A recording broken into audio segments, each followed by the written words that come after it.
सुलेखा की शादी रायपुर में सुभाष के साथ 4 साल पहले हुई थी। सुभाष बहुत ही अड़ियल स्वभाव का था। सुभाष हर वक्त सुलेखा को ताने मारता कि 4 साल की शादी में अभी तक एक भी बच्चा उसने पैदा नहीं किया। सुलेखा बहुत दुखी रहने लगी। एक दिन सुभाष सुलेखा को छोड़कर चला गया। सुलेखा को पता चला कि सुभाष दूसरी शादी करके किसी और के साथ रहने लगा है। सुलेखा को कुछ समझ नहीं आया कि इतना बड़ा दुख लेकर वो अपनी मां के पास कैसे जाए, क्योंकि उसकी बूढ़ी मां पहले ही बीमार रहती थी। पर सुलेखा के पास कोई और चारा नहीं था। वो अपनी मां के घर चली जाती है। सुलेखा बेटी, तू अचानक क्या हुआ और दामाद जी नहीं आए? मां, वो मुझे छोड़कर चले गए। उन्होंने किसी और से शादी कर ली क्योंकि मैं उन्हें बच्चा नहीं दे पाई। सुलेखा रोने लगती है। उसका दुख देखकर जानकी सदमे में रहने लगती है। सुलेखा को 1-2 दिन ही आए हुए होते हैं। अचानक एक दिन काम करते हुए सुलेखा बेहोश हो जाती है। जानकी बराबर में रहने वाले हकीम को बुलाती है। आपकी बेटी मां बनने वाली है, ये पेट से है। क्या हकीम जी, मेरी बेटी मां बनने वाली है? सुलेखा, तू मां बनने वाली है बेटी। मां, मैं क्या करूं? मेरा जीवन एक ऐसे दोराहे पर आकर खड़ा हो गया है जिसमें पीछे मुड़ने का कोई फायदा नहीं। मुझे अब इस बच्चे के लिए खुद जिम्मेदारी संभालनी है। एक गर्भवती मां का प्यार मेरे बच्चे को मां बाप दोनों का प्यार देगा। सुलेखा के साथ जो भी गलत हुआ था वो उसको दोबारा याद नहीं करना चाहती थी। धीरे धीरे दिन बीतने लगे। सुलेखा को पैसों की जरूरत थी, इसलिए वो घरों में चौका बर्तन का काम करने लगी। सारा दिन घरों में काम करके वो थकी हारी घर लौटती थी। गर्भवती होने के कारण उसे काम करने में तकलीफ तो होती थी, पर उसे बच्चे के लिए मेहनत करनी थी। 9 महीने बाद सुलेखा एक बेटे को जन्म देती है। बेटे को देखकर सुलेखा की आंखों में खुशी के आंसू आ जाते हैं। बेटे के जन्म से मानो उसे जीने का सहारा मिल जाता है, पर सुलेखा की मां उम्र और बीमारी के चलते बेटी का साथ नहीं निभा पाती। सुलेखा की मां का देहांत हो जाता है। सुलेखा मां के बिना अधूरी हो गई थी। सुलेखा ने दोबारा काम पर जाना शुरू कर दिया। अब वो बेटे सुमित को भी काम पर साथ ही लेकर जाती। एक दिन, सुलेखा, तुम ये छोटे बच्चे के साथ काम पर आती हो, सारा ध्यान तो तुम्हारा इसकी देखभाल में ही लगा रहता है। ऐसे तो तुम कोई काम नहीं कर पाओगी। तुम अपना हिसाब कर लो, कल से काम पर मत आना। अब मैं क्या करूं? मेरे सारे घर धीरे धीरे छूट गए, पैसे भी खत्म हो गए। मुन्ना, रो मत, मैं तेरे लिए अभी दूध लाऊंगी। सुलेखा बेटे को लेकर दूध लेने चली जाती है। भैया, थोड़ा सा दूध मिलेगा? मेरा बच्चा बहुत भूखा है। मुफ्त में तो मैं तुझे दूध नहीं दूंगा। हाँ, एक काम कर, वो जो दूध के बड़े डिब्बे रखे हैं ना, हाँ, वो सारे डिब्बे अच्छे से धो दे और बदले में अपने बच्चे के लिए दूध ले जा।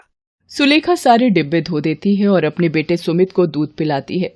मुश्किल भरे दिनों में भी एक मां ने अपना साहस नहीं खोया था। एक रात जब सुलेखा अपनी झुग्गी में सो रही होती है। अरे उठो उठो, सब बस्ती में आग लग गई है, झुग्गियों से बाहर आओ सब। अरे जल्दी उठो। सुलेखा, ओ बेटी सुलेखा, जल्दी से बाहर आ, झुग्गियों में आग लग गई है। अरे ये आग कैसे लगी?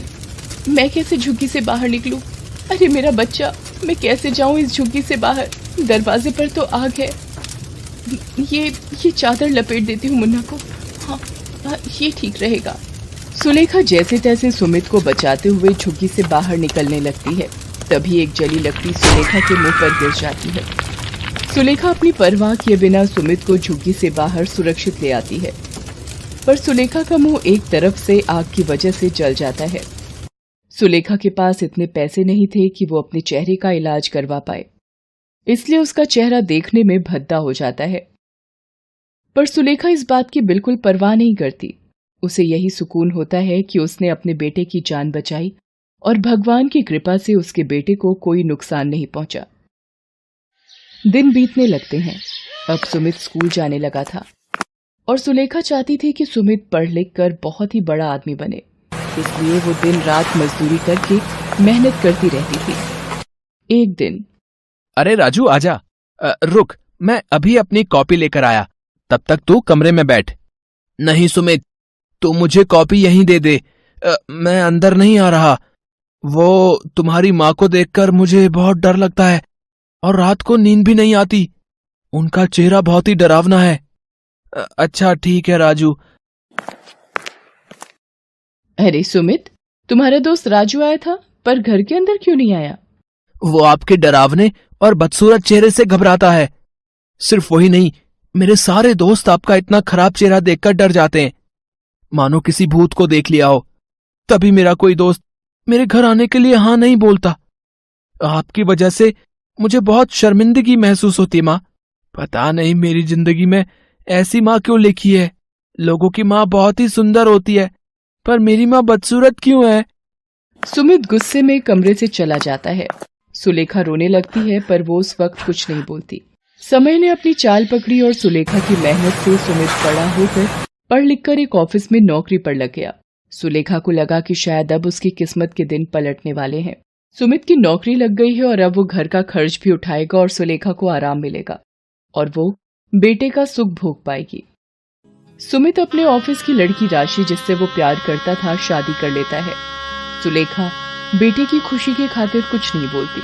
एक दिन सुमित ऑफिस के काम से बाहर गया होता है। राशि अपनी कुछ सहेलियों को घर पर बुलाती है। माँ जी, आज मेरी कुछ सहेलियां लंच पर आ रही हैं। आप प्लीज उनके सामने अपना ये बदसूरत चेहरा लेकर बिल्कुल मत आना, वरना मुझे सबके सामने शर्मिंदा होना पड़ेगा। एक काम करो, आप अपना मुंह ढक लो, जिससे कि मेरी सहेलियों को आपका चेहरा नजर नहीं आएगा। आप जल्दी से सारा लंच बनाकर रख दो, तब तक मैं तैयार होकर आती हूँ। मेरी सहेलियां आने ही वाली होंगी। बेचारी सुलेखा कुछ नहीं बोलती और उदास मन से रसोई में खाना बनाने चली जाती है। दोपहर में राशि की सहेलियां लंच पर आती हैं और खाना खाने बैठती हैं। तभी सुलेखा वहां सब्जी का कटोरा लेकर आती है और वो जैसे ही एक लड़की को सब्जी देने लगती है। ये कौन है राशि? अरे ये मेरी नौकरानी है। अच्छा, तो खाना इन्होंने बनाया है? बहुत ही स्वादिष्ट खाना बनाया है आपने। अपने आप को राशि के मुंह से नौकरानी सुनकर सुलेखा घबरा जाती है और उसके हाथ से सब्जी लड़की के कपड़ों पर गिर जाती है। लड़की सुलेखा का मुंह देख लेती है और डर जाती है। उसकी चीख निकल जाती है। वो कहती है, कितना बदसूरत चेहरा, मुझे नहीं खाना इनके हाथ का खाना। फ्रेंड्स, आपने इनका चेहरा देखा है? अगर देखोगे तो 10 दिन तक सो नहीं पाओगे। अरे ऐसे कैसे तुम लोग जा सकती हो? खाना तो पूरा खाकर जाओ। नहीं नहीं, हमें अब भूख नहीं है। हम लोग अब चलते हैं। करा दी ना मेरी बेइज्जती। मेरी सहेलियों के सामने आपसे कितनी बार कहा था मैंने कि अपना ये मनहूस चेहरा मेरी सहेलियों के सामने बिल्कुल मत लाना, पर आपने मेरी एक नहीं मानी। आने दो सुमित को, मैं अब इस घर में एक पल भी नहीं रह सकती। सुमित के आने के बाद राशि तरह तरह की बातें बनाकर सुलेखा के खिलाफ उसे भड़काती है। सुमित, अब मैं एक पल भी इस घर में और नहीं रह सकती। अगर तुमने अलग रहने का फैसला नहीं लिया तो मैं तुम्हें छोड़कर अपने मम्मी पापा के घर चली जाऊंगी। माँ, हम और अब आपके साथ नहीं रह सकते। हमारा भी अपना जीवन है, हमारा भी अपना अलग परिवार बनेगा। जब हमारे बच्चे होंगे और आपका ये बदसूरत चेहरा देखेंगे तो शायद वो भी शर्मिंदा होंगे। इसलिए यही सही रहेगा कि हम आपसे दूर हो जाएं। मैं राशि को लेकर जा रहा हूं, हम आज से अलग रहेंगे। पर सुमित बेटा, मैं तुम्हारे बिना कैसे रहूंगी? मेरा तो जीवन ही तुमसे है बेटा। मेरी तो हर सुबह हर शाम तुम्हें देखकर ही होती है। तुम्हारे बिना मैं जिंदा नहीं रह पाऊंगी मेरे बेटे, मुझे छोड़कर मत जाओ। सुमित सुलेखा की बात को नहीं मानता और राशि के साथ अलग घर में रहने चला जाता है। सुलेखा सुमित के जाने से बहुत दुखी हो जाती है। सुमित के बिना जीवन काटना सुलेखा के लिए एक सजा थी। एक सुमित ही तो था जो उसके जीने की आस था। सुमित के जाने के दुख से सुलेखा बीमार रहने लगी। उधर सुमित राशि के साथ दूसरे घर में रहने लगता है। एक दिन सुमित ऑफिस में होता है, तभी उसे अचानक हार्ट अटैक आ जाता है। उसके मुंह से मां शब्द निकलता है। मां, बहुत दर्द, मां। सुलेखा सुमित के गम में बेहोशी की हालत में उसे याद कर रही थी। पड़ोस की श्यामा मौसी उसके साथ बैठी थी। ऐसा लग रहा है जैसे मेरे बेटे ने मुझे पुकारा हो, जैसे वो किसी तकलीफ में हो। मैं आ रही हूँ मेरे बेटे, तू चिंता मत कर, मैं आ रही हूँ। क्या हुआ सुलेखा? अरे ये तो बेहोशी की हालत में हो रही है और तेज बुखार भी है, लगता है इसे अस्पताल ले जाना होगा। श्यामा मौसी कुछ लोगों की मदद से सुलेखा को अस्पताल ले जाती हैं। वहां डॉक्टर सुलेखा का चेकअप करता है। तभी एक नर्स वहां आती है। डॉक्टर, एक इमरजेंसी केस आया है, कोई मिस्टर सुमित है, उनकी वाइफ मिसेस राशि उनके साथ है। मेरा बच्चा सुमित? डॉक्टर, पहले आप उन्हें देखो, मेरी चिंता मत करो। डॉक्टर सुमित को देखने लगता है। वो राशि से कहता है, देखिए, हमें जल्दी ही एक हार्ट की जरूरत है। इनका हार्ट पूरी तरह से डैमेज हो रहा है। अगर इनका हार्ट नहीं बदला गया तो इनकी जान भी जा सकती है। राशि रोने लगती है। सुलेखा उसे रोता हुआ देख लेती है। वो नर्स से कहकर राशि को अपने पास बुलाती है। राशि, रो मत बहू, मेरे होते हुए मेरे बच्चे पर आंच भी नहीं आ सकती, तुम चिंता मत करो। माँ जी, कहाँ से नया दिल मिलेगा, कौन देगा इतनी जल्दी? अगर सुमित को कुछ हो गया तो मैं जिंदा नहीं रह पाऊंगी माँ जी। राशि रोते हुए सुमित के पास चली जाती है। सुमित की तबीयत का सुनकर सुलेखा की तबीयत बिगड़ने लगती है। उसकी सांस फूलने लगती है।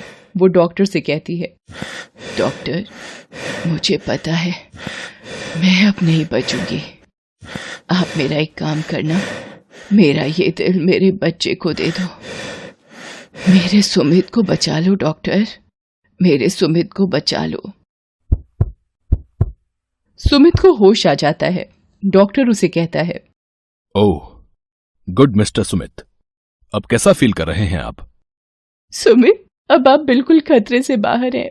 डॉक्टर ने कहा है आपको कुछ ही दिनों में छुट्टी मिल जाएगी। राशि, मुझे किसने बचाया? मुझे बताओ, मेरी जिंदगी पर उनका बहुत बड़ा एहसान है। सुमित, जब आपको अस्पताल लाया गया उस वक्त आपकी मां भी अस्पताल में थी। उनकी तबीयत बहुत ज्यादा खराब थी।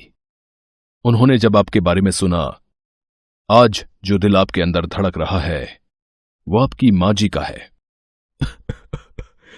मां, इतना बड़ा बलिदान मुझ पापी के लिए क्यों मां, क्यों? मुझे माफी मांगने का हक भी नहीं दिया मां। मेरी जिंदगी बचाने के लिए तुमने अपनी पूरी जिंदगी लगा दी मां। मुझे माफ कर दो मां, मुझे माफ कर दो।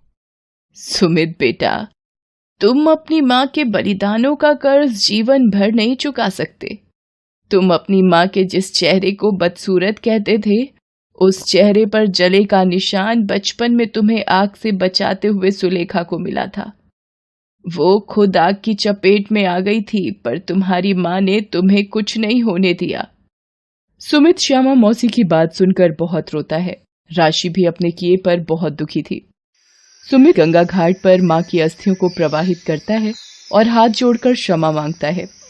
सुलेखा ने एक बात ये साबित कर दी थी कि एक मां का कर्ज बच्चे आजीवन नहीं चुका सकते।